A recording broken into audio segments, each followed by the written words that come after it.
Hi అండి అందరికీ. Top strengths గురించి మాట్లాడుతూ ఉన్నాము రీసెంట్గా.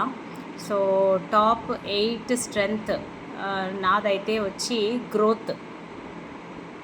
సో గ్రోత్ అనేది కంపల్సరీ అందరి లైఫ్లోనూ జరుగుతూ ఉంటుంది. అది ఎక్కువ తక్కువ అనేది ఒక్కొక్క కేస్కి డిఫరెంట్ ఉంటుంది. దానికో కొలమానం అంటూ ఏమీ ఉండదు.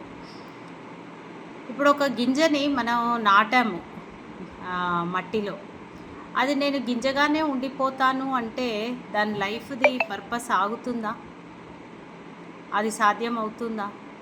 దానికి ఇష్టమున్నా లేకున్నా నీళ్లు పడి ఎండ కొట్టి కావలసినంత న్యూట్రియంట్స్ మట్టిలోంచి తీసేసుకొని గబా గబా మొలకలెత్తుతుంది. మొలకలెత్తి దానికి ఆకులు పెట్టుకుంటూ పెట్టుకుంటూ పెట్టుకుంటూ క్రమేణా పెద్దగా అయ్యి చెట్టులా మారుతుంది. చెట్టు అయిన తర్వాత అది పళ్ళ చెట్టు అయితే పళ్ళు ఇస్తుంది, కాయగూరల చెట్టు అయితే కాయగూరలు ఇస్తుంది, ఆకుకూరలు అయితే ఆకుకూరలు ఇస్తుంది. అలా ప్రతి చెట్టుకు ఒక పర్పస్ అంటూ ఉండి కంపల్సరీగా గ్రోత్ అనేది జరుగుతుంది. ఇది మన మానవ జీవితంలో కూడా అంతే వర్తిస్తుంది.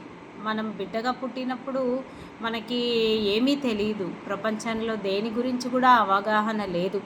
కానీ పెరుగుతూ ఉంటే చుట్టుపక్కలను చూసుకుంటూ మన ఫ్యామిలీ మెంబర్స్ని అర్థం చేసుకుంటూ చూస్తూ పెరుగుతాము. పెరిగినాక అన్నీ ఒక స్టేజ్ వచ్చిందంటే చదువు కంప్లీట్ అయిపోతుంది.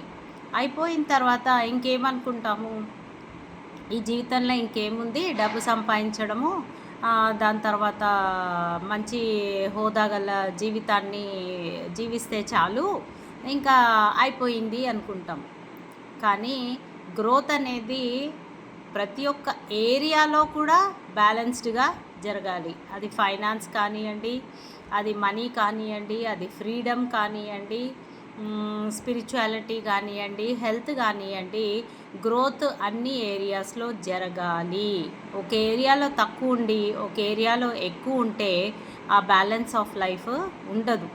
సో ఆ బ్యాలెన్స్ మెయింటైన్ చేయాలి అంటే 4-5 ఏరియాస్ సెలెక్ట్ చేసుకొని ఆ అన్ని ఏరియాస్లో కూడా ఇంచుమించుగా సమానంగా ఉండేటట్టు చూసుకోవాలి.